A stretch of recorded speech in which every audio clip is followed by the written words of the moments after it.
जय हिंद मेरे प्यारे बच्चों। हम लोग जो है पिछले वीडियो में देख लिए थे कि सुरक्षा फ्यूज क्या है, लघु पथन क्या है। ऐसे उसमें टारगेट थी कि पूरा हम लघु पथन, सुरक्षा फ्यूज, अतिभारण और विद्युत बल्ब में निष्क्रिय गैस क्यों भरी जाती है, यहां तक बताने की मुझे टारगेट थी बच्चों। लेकिन किसी कारणवश मोबाइल जो अचानक जो कहिए किसी कारणवश वीडियो नहीं हो शूट हो पाया, जिसके कारण वहीं तक वीडियो क्या थे बच्चों अपलोड कर दिए थे। तो चलिए टेंशन लेने की बात नहीं, फिर से हम इसको कर देते हैं। ऐसे अगर आप नहीं देखे तो पिछले वीडियो जाकर देख लें, जो इस चैनल पर क्या है बच्चों अपलोड है। तो इस चैनल पर अगर आप नए हैं और अगर इस वीडियो को क्लिक किए हैं तो कुछ न कुछ आपको सीखने की मकसद से ही क्लिक किए होंगे। तो बच्चों वीडियो को पूरा वॉच करें, मतलब पूरा देखें। जिससे होगा क्या कि अगर 10th क्लास के इंटर एग्जाम देना है 2024 में, तो विद्युत धारा से एक भी क्वेश्चन जो है ना तो ऑब्जेक्टिव ना तो सब्जेक्टिव बच्चों छूटेंगे। तो मेरे प्यारे बच्चों हम लोग जो पढ़ रहे थे क्या, फिजिक्स का लेसन 4 विद्युत धारा, और वहां में हम पढ़ लिए थे सुरक्षा फ्यूज किसे कहते हैं, अतिभारण किसे कहते हैं, लघु पतन क्या है, विद्युत बल्ब में निष्क्रिय गैस क्यों भरी जाती है, वगैरह वगैरह चीजें जो है हम बहुत बारीकी से समझे थे नहीं समझे थे नहीं, मतलब सुरक्षा फ्यूज समझ लिए थे, लघु पतन समझ लिए थे। लेकिन इसको क्या करते हैं, आपको सहूलियत के लिए हम फिर से इसको समझाने का काम करते हैं। तो चलिए बकवास नहीं करते हैं, लेकिन एक बात कि अगर इस चैनल पर आप नए हैं तो चैनल को सब्सक्राइब करें और बगल में घंटे वो से क्या करना है बच्चों प्रेस कर देना। तो चलिए शुरू करते हैं। सबसे पहले समझना है क्या सुरक्षा फ्यूज क्या है। तो आपको बताए थे कि जब हमारे घरों में किसी कारण से शॉर्ट लगती है, शॉर्ट लगने से होती क्या है कि शॉर्ट लगने से होती है कि धारा के मान बढ़ जाता है। तो जब धारा के मान बढ़ती है तो सुरक्षा फ्यूज क्या होता है बच्चों, उड़ जाती है चाहे जल जाती है, जिसके कारण होता क्या है कि हमारे घरों में लगे उपकरण क्या है बच जाती है। तो इसीलिए सुरक्षा फ्यूज को क्या किया जाता है, लगाया जाता है। तो आपसे सवाल पूछेगा कि सुरक्षा फ्यूज क्या है, तो बोलेंगे वैसा युक्ति, तो ध्यान सुनिए, वैसा युक्ति जो विद्युत उपकरणों को जलने से बचाती है उसे हम सुरक्षा फ्यूज कहते हैं। चलिए एक बार फिर से बोलिए, तो सुरक्षा फ्यूज किसे कहते हैं, तो आराम से बोलना है कि वैसा युक्ति जो विद्युत उपकरणों को जलने से बचाती है उसे हम सुरक्षा फ्यूज कहते हैं। फिर से देखिए एक बार, वैसा युक्ति जो विद्युत उपकरणों को जलने से बचाती है उसे हम सुरक्षा फ्यूज कहते हैं। इस सुरक्षा जो फ्यूज है किस पर निर्भर करता है सर, किस पर आधारित है, तो विद्युत धारा के उष्मीय प्रभाव पर यह आधारित है। ठीक है, वही लिखे हैं, समझने के लिए आपको दिखा दे, देख लीजिए सुरक्षा फ्यूज क्या है, तो वही लिखे वैसा युक्ति जो विद्युत उपकरणों को जलने से बचाती है उसे हम सुरक्षा फ्यूज कहते हैं। ये जो है बच्चों टीन और शीशा का मिश्रण होती है, जिससे क्या होता है कि सुरक्षा फ्यूज बच्चों बनाई जाती है। यहां तक क्लियर। अगला समझिए बच्चों लघु पतन क्या है, यानी शॉर्ट सर्किट क्या है। शॉर्ट सर्किट को हम अपन भाषा बोलते हैं कि शॉर्ट लग जाना। हम नहीं बोलते नहीं कि तार जो है शॉर्ट कर गया, तार जो है शॉर्ट कर गई। ये क्या होता है सर शॉर्ट कर गई, मतलब आप जानते हैं बच्चों कि तार जो है दो प्रकार की होती है, एक होती है धन यानी जिसपे प्लस होती है, एक होता है ऋण यानी जिसपे माइनस होती है, यानी पॉजिटिव तार और नेगेटिव तार। तो यहां से देखें कि जब किसी कारण से पॉजिटिव तड़वा और नेगेटिव तड़वा आपस में जब संपर्क में आ जाती है तो संपर्क में आने के वही क्रिया को हम बोलते हैं लघु पतन चाहे शॉर्ट सर्किट। नहीं समझ में आ रहा है सर, बाबू आप बॉल बांटते हैं घरों में तो उसमें होती है एक प्लस यानी गर्म तार जिसको हम बोलते हैं, एक बोलते हैं ठंडा तार जो अर्थिंग भी दिया जाता है जमीन के अंदर, वो ठंडा तार होती है। जो ट्रांसफार्मर से हम लाते हैं जो गर्म तारें होती है। तो जब गर्म तवा और ठंडा तवा किसी कारण से आपस में जब संपर्क में आ जाएगी ना, और संपर्क में आने से वही क्रिया को हम क्या कहते हैं लघु पतन कहते हैं। मान लीजिए कि ठीक है हमने गर्म था और आप फिर ठंडा था, तो जब ठंडा और गर्म जो किसी प्रकार आपस में संपर्क में आएगी उसको हम बोलते हैं लघु पतन। समझ में आ रही बातें। ऐसा तो पूछे कि लघु पतन क्या है, तो क्या लिखेंगे, तो लिखेंगे जब दो प्रकार की ताड़े गर्म और ठंडा, यानी गर्म ताव ठंडा ताव किसी कारण से आपस में संपर्क में आ जाती है और संपर्क में आने की उस क्रिया को हम लघु पथन कहते हैं। पतन की पथन, पथन यानी इसको शॉर्ट में समझे हम कि जब मतलब है सर, मतलब जब गर्म तवा और ठंड का तवा दोनों सट जाएगा तो शॉर्ट हो जाएगा ना। हाँ, उसी को तो उन्हें बोलते हैं कि शॉर्ट करके। अब देखिए एक पॉइंट, जब शॉर्ट करेगा, जब लघु पथन होगी तो वहां पे क्या होगा बच्चों, धारा के मान बढ़ जाएगी। जब शॉर्ट करेगी तो धारा का मान क्या होगा बच्चों, बढ़ जाएगी। सवाल करेगा कि लघु पथन के समय धारा का मान बढ़ती है, घटती है और परिवर्तित रहता है, इनमें से कोई नहीं। आंसर टिक करना कि लघु पथन के समय धारा के मान बढ़ जाती है। ठीक है ना। वही देखिए सजा दी है आपको ताकि आपको उतारने में सहूलियत हो। लघु पथन क्या है, तो लिखिए जब दो प्रकार की ताड़े गर्म एवं ठंडा, ताड़े है कौन दीजिए, जब दो प्रकार की ताड़े, जब दो प्रकार की ताड़े गर्म एवं ठंडा किसी प्रकार आपस में संपर्क में आ जाती है उसे हम लघु पथन कहते हैं। ये लिखें लघु पथन के समय धारा का मान बढ़ जाती है एवं प्रतिरोध शून्य हो जाती है। सवाल करेगा कि बच्चों जब लघु पतन होती है, जब शॉर्ट लड़ती है तो धारा का मान क्या होता है, आराम से मारेंगे, धारा का मान बढ़ जाती है और प्रतिरोध एकदम जीरो हो जाता है। नहीं सर, प्रतिरोध जीरो कैसे हो जाता होगा, तो दिमाग लगाइए कि जब खूब धारा बहेगा तो मतलब रोके वाला नहीं रहेगा तबे ना जी। जब रोके वाला रहेगा तो धारा कैसे बहेगा।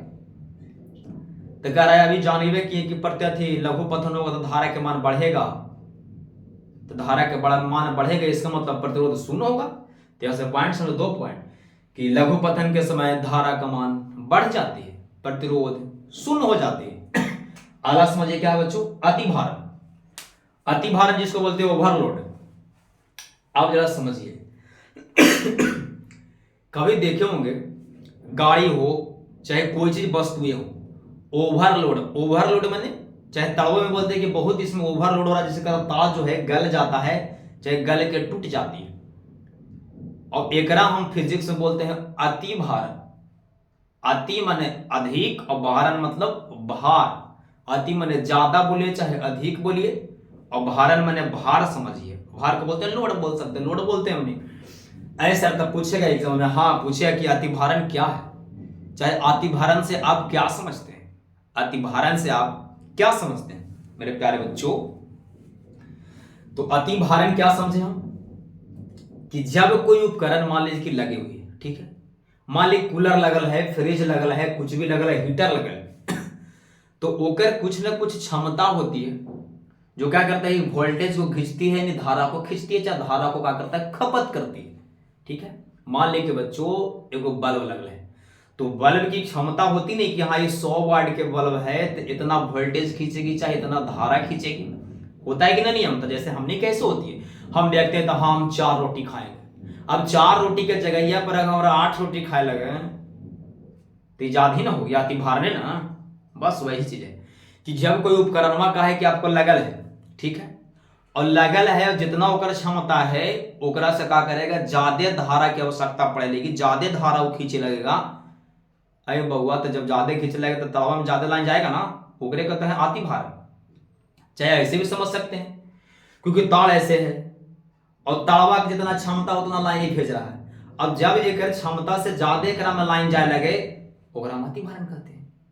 अब जब एकरा में आवश्यकता से एकर क्षमता से ज्यादा लाइन कब जाएगा, जब एक आगे जो मशीन लगा रहेगा, कूलर लगा रहा है, फ्रिज लगा रहा है, बॉल लगा रहा है, कुछ भी लगा है, वो ओकर ज्यादा खींचे लगेगा लाइन में, तबे नहीं इसको ज्यादा भार पड़ेगा। हमने देखे, हमने सुने हैं कि देखिए ना सर तावा पतला है, एकरा में हीटर नहीं चलेगा, क्योंकि हीटर चलाना तो उसके लिए तावा मोटा चाहिए। क्यों? क्योंकि बउआ उसको वोल्टेज ज्यादा चाहिए, उसकी धारा ज्यादा चाहिए। अति भारण क्या है सर, तो समझिए क्यों हो, जब ओकर क्षमता से ज्यादा लाइन बहे लगे ओकरा हम कहते हैं अति भारण। तो कहे कि अति भारण क्या है, चाहे अति भारण से आप क्या समझते हैं। तो देखिए वही लिखे हैं कि जब किसी चालक तार में, जब कोई चालक तार है, जब कोई चालक तार मैंने जाए वाला लाइन, मैंने लाइन जाए वाला तार, जब किसी चालक तार में, तार बोलेंगे सर कि तार बोलेंगे, तार बोलना, जब किसी चालक तार में उसकी आवश्यकता से अधिक धारा अगर बहने लगती है तो उसे हम अति भारण कहते हैं। जब कोई चालक तावा में ओकर आवश्यकता से ओकर क्षमता से अगर ज्यादा धारा बहे लगेगा उसको हम बोलते हैं बच्चों क्या, अति भारण। अब समझिए अति भारण तो समझ में आ गया सर कि जब कोई चालक तार रहेगा और ओकर क्षमता से अगर ओकरा में ज्यादा लाइन जाए लगेगा, ज्यादा धारा बहे लगेगा, उसको हम अति भारण कहते हैं। तो सवाल पूछेगा कि अति भारण के समय धारा का मान बढ़ती है कि घटती है, क्या परिवर्तित रहता है कि इनमें से कोई नहीं। आंसर करेंगे हम कि अति भारण के समय धारा का मान बढ़ जाती है। फिर से सुनाइए सर, अति भारण समझिए कि जब कोई चालक तार है ओकर आवश्यकता से जब उसमें धारा ज्यादा बह लगेगी उसे हम अति भारण कहते हैं। तब पूछे कि आई बाबू अति भारण के समय धारा के मान बढ़ेगी कि घटेगी। आंसर टिक करना बच्चों, बढ़ेगी। इस हम पिछली वीडियो में बताए, यहां तक क्लियर है। परिभाषा देख लीजिए फिर से हम दिखा रहे हैं। लघु पथन ये तो समझ गए थे। हाँ, अति भारण क्या है तो लिख रहे हैं जब किसी चालक तार में उसकी आवश्यकता से अधिक धारा बहने लगती है उसे हम अति भारण कहते हैं। देखिए ढेर जो विद्वान लोग हैं, ढेर टीचर जो है अच्छे जानकार हो, क्या लिखेंगे पता है कि जब कोई उपकरण अपनी आवश्यकता से अधिक धारा अगर खपत करने लगे चाहे लेने लगे उसे हम अति भारण कहते हैं। मेरे प्यारे बच्चों बात वही है, सिर्फ थोड़ा सा चेंजिंग हो रही बातें। जब मान लेके ठीक है कूलर है तो एक मान लेके खाए के है कितना वोल्ट, मान 10 वोल्ट ही खाता है, चाहे कितना ही खाता है वोल्टेज 20 वोल्ट खाता है। अब जब ये लेवल लगे 40 वोल्ट तो जितना क्षमता और ज्यादा लेवल लगा ना, तो जब ज्यादा लेवल लगा तो तावा में लाइन में ज्यादा आवे लगेगा ना जी, ओकरे तो कहते हैं अति भारण। बस समझ के फिर ये चीज वही है, खाली कवर चेंज है। मैंने चीज वही है, खाली कवर चेंज है, बस थोड़ा सा समझने की फिर है। ठीक है, यहां तक समझ चुके ना। अगला समझना है बच्चों तो यही लिखे कि अति भारण के समय धारा का मान क्या होता है। आंसर मारेंगे हम, बढ़ जाती है। अगला सवाल लिखिए, ये लिखा है कि विद्युत बल्ब में निष्क्रिय गैस क्यों भरी जाती है। विद्युत बल्ब में निष्क्रिय गैस क्यों भरी जाती है। फिर से बोलिए सर, विद्युत बल्ब जो ललका बल्ब देखे ना है वो विद्युत बल्ब में निष्क्रिय गैस क्यों भरी जाती है। आप समझिए, यहां समझिए। देखिए हम बल्ब पा रहे हैं लेकिन मुझे उतना ड्राइंग नहीं आती है बच्चों, इसलिए हंसिएगा मत आप, बट समझने के लिए आपको पार दें। ये विद्युत बल्ब है। ये विद्युत बल्ब में देखिए ऊपर दो को अल्युमिनियम का रहती है, उसे बोलते हैं स्पर्शक बटन। ये क्या करता है, होल्डरों में जब ऐसे घुसाइएगा ना तो ये क्या होगा, ऊपर सटती है लाइन में। इसके बाद 2 ताड़े आती है जो स्प्रिंग को क्या करता है, रोकले रहता है, और ये स्प्रिंगवा को हम बोलते हैं फिलामेंट। और ये फिलामेंट बन रहता है, फिलामेंट बन रहता है टंगस्टन का। तो सवाल करेगा कि जो विद्युत बल्ब का जो फिलामेंट है जो किस धातु की बनी होती है। बड़ा प्यार संश्लेषण, टंगस्टन। अब समझिए, यहां देखिए टंगस्टन जो घुमलाल है ये होते हैं टंगस्टन, जो फिलामेंट जो टंगस्टन की बनी होती है सर। ये जो है शीशा लग रहा था ऐसे जो है लंबे लंबे लड़का जो शीशा है, इसके अंदर जो है निष्क्रिय गैस यानी आर्गन और नाइट्रोजन भरी जाती है। लेकिन ऐसे निष्क्रिय गैस होते हैं, नाइट्रोजन की मात्रा में बहुत नॉर्मल होती है बट होती है। ऐसा क्या समझाना इसको में, इस सवाल में आएगा कि विद्युत बल्ब में निष्क्रिय गैस काहे भरल जा है। विद्युत बल्ब में निष्क्रिय गैस काहे भर जाता था। इस पूछेगा सर ऐसे कि काहे भर जाए ना यार, पूछे कि निष्क्रिय विद्युत बल्ब में निष्क्रिय गैस क्यों भरी जाती है। बड़ा प्यार से बता, देखिए यहां अगर रहेगा ऑक्सीजन, अगर ये बल्ब में रहता ऑक्सीजन तो होता है क्या है कि जैसे ही उसमें विद्युत धारा प्रवाह करेंगे तो इसका जो फिलामेंट जो है टंगस्टन धातु की बनी हो, क्या होता है कि ऑक्सीजन से अभिक्रिया करके ये ऑक्सीकृत हो जाता है। ऑक्सीकृत मतलब से, ऑक्सीकृत के मतलब होता है जल जाती है, मतलब उड़ जाती है, मतलब लहर जाती है ना। समझे, फिर सुनाइए। जब ओकरा में ऑक्सीजन रहेगा बाबू तो जैसे ही ओकरा में आप लाइन दीजिएगा, मैंने विद्युत बल्ब को लगा के जैसे ही उसमें स्विच को ऑन कीजिएगा और बल्ब के अंदर अगर ऑक्सीजन है तो क्या होगा बच्चों, वो ऑक्सीजन से अभिक्रिया करके मतलब जल जाएगा, मतलब लहर जाएगा, और लहर लगा क्या होगा बच्चों, टूट जाएगी। तो इस बल्ब की खोज किया थॉमस एल्वा एडिसन। समझा रहे ना।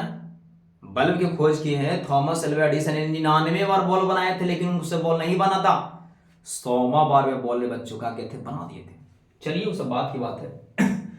तो यहां देखिए निष्क्रिय गैस क्यों भर रहे हैं। यहां देखिए कि जब अगर ओकरा में ऑक्सीजन रहेगा तब फिलामेंटवा जो है ऑक्सीजन से विक्रिया करके वो जल जाएगा, मन ऑक्सीकृत हो जाएगा, जिसके कारण एडिसन साहब क्या किए थे कि ऑक्सीजनमा को यहां से निकाल के निष्क्रिय गैस भर दिए, जिससे होता क्या है फिलामेंट। निष्क्रिय गैस का मतलब सर निष्क्रिय गैस कहिए चाहे अक्रिय गैस कहिए चाहे इनर्ट गैस कहिए चाहे नोबेल गैस कहिए, ये सब एक ही नाम है। ई क्या करता है कि निष्क्रिय गैस क्या करता है कि कोई से भी अभिक्रिया नहीं करती है। जब भी कोई से अभिक्रिया नहीं करती है तो ये फिलामेंटवा से अभिक्रिया करेगा, नहीं करता। तो होता क्या है कि वह सुरक्षित रहता है, फिलामेंट एकदम सुरक्षित रहती है और उससे अभिक्रिया करता नहीं है। तो होता क्या है कि वह जलती नहीं है। जलती नहीं मतलब लहरता नहीं है, नहीं, वो लहरी तो रहवे करेगा, मैंने फटता नहीं है, टूटता नहीं है। समझ में आ रही बातें। तो आपसे सवाल क्या कर रहा है सर, तो यहां से समझे कि पूछ रहा है कि जब विद्युत बल्ब में निष्क्रिय गैस क्यों भर जाती है। लिखेंगे कि विद्युत बल्ब में निष्क्रिय गैस इसलिए भर जाती है ताकि फिलामेंट जो है टंगस्टन धातु की बनी होती है जो सुरक्षित रहती है और निष्क्रिय गैस से विक्रिया नहीं करती है। अगर उसमें ऑक्सीजन गैस भरी होती तो क्या करता कि फिलामेंट जो है ऑक्सीजन से विक्रिया करके ऑक्सीकृत हो जाती, जिससे क्या होता टूट जाती और बल्ब जो है मेरा सक्सेस नहीं होता, मतलब लाइट नहीं देती। मेरे प्यारे बच्चों फिर से समझिए। वही सवाल लिखें। सवाल कर रहे हैं कि विद्युत बल्ब में निष्क्रिय गैस क्यों भरी जाती है।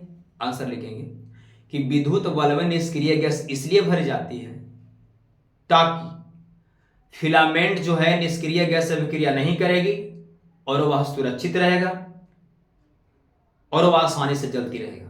परंतु अगर उस बल्ब में ऑक्सीजन होती, मैंने कह रहे अगर उसमें ऑक्सीजन गैस होता तो फिलामेंट जो है बच्चों ऑक्सीजन से विक्रिया करके ऑक्सीकृत हो जाती, मतलब लहर जाती, जल जाती, जिसके कारण का होता बच्चों वह लाइट नहीं देता, मतलब नहीं जल पाती। परंतु जब निष्क्रिय गैस है तो अपनी टेम्परेचर पर जाकर पुनः आसानी से क्या करता है जलते रहती है, हमें प्रकाश मिलती रहती है। तो बच्चों इस सवाल लिखने के लिए नहीं कहते कि पूरा यहां से रटिए, रटने नहीं कहते। चीजों को समझिए और चीजों को समझने के बाद अपने लैंग्वेज में लिखने की कोशिश करें, क्योंकि बच्चों सवाल करता है परीक्षार्थी प्रश्नों का उत्तर अपने शब्द में दीजिए। मतलब कितना आप चीजों को समझ पा रहे हैं उतना ही लिखिए। अगर ज्यादा समझ में आती है तो ज्यादा लिखिए, नहीं समझ में आती जितना मैंने चीजों जितना आपके नॉलेज है उतना ही लिखिए। ये न कि किताब ने किला में लिख दिए एक को परिभाषा नहीं याद हो रहा, पैकेज पर पैकेज लाके अलवारी भर ले, सुबह समाप्ति दिखा रहे हैं क्या पुरुष, वैसे होगा। समझिए और तब आपको माइंड में रहेगी, तब वहां लिखिएगा, कापिया में लिखे आप, क्योंकि जानते हैं कि दूसरा के पास रखा गया धन और किताब में लिखा गया विद्या जिंदगी में कभी काम नहीं देगा मेरे प्यारे बच्चों। तो विद्या को कहां रखिए, अपने पास रखिए और संपत्ति को भी क्या करिए अपने पास रखिए। चलिए ये सब बात हो गई। तो यहां से समझे कि विद्युत बल्ब में निष्क्रिय गैस क्यों भर जाती है, समझाएं चाहे बताएं। देखिए आंसर लिखे, सवाल क्या थे सर, विद्युत बल्ब में निष्क्रिय गैस क्यों भरी जाती है। आंसर लिखेंगे कि विद्युत बल्ब में निष्क्रिय गैस इसलिए भरी जाती है ताकि बल्ब का फिलामेंट सुरक्षित रहे और जलते रहे, मतलब सुरक्षित भी रहे और जलते रहे। क्योंकि जब ऑक्सीजन रहेगा तो उससे अभिक्रिया करके, क्योंकि जब अगर में ऑक्सीजन रहेगा तो उससे अभिक्रिया करके टूट जाती है चाहे टूट जाएगी, टूट जाती है चाहे टूट जाएगी, इसलिए उसमें जो बच्चों निष्क्रिय गैस भरी जाती है।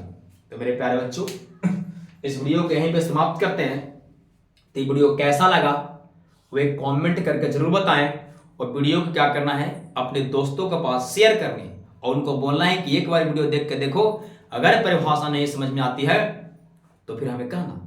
तो चलिए बच्चों एक सवाल करते हैं, उसको आपको आंसर देनी है कि लघु पतन माने शॉर्ट सर्किट के समय प्रतिरोध का मान क्या हो जाती है, बढ़ जाती है, शून्य हो जाती है, कम जाती है, इनमें से कोई नहीं। मेरे प्यारे बच्चों, वीडियो देखने के लिए बहुत बहुत धन्यवाद। Thanks thanks thanks. शेयर करें, लाइक करें, कमेंट जरूर करें। आप कमेंट नहीं करते, लाइक करिए वीडियो, कमेंट करिए। तो चलिए ठीक है, थैंक यू।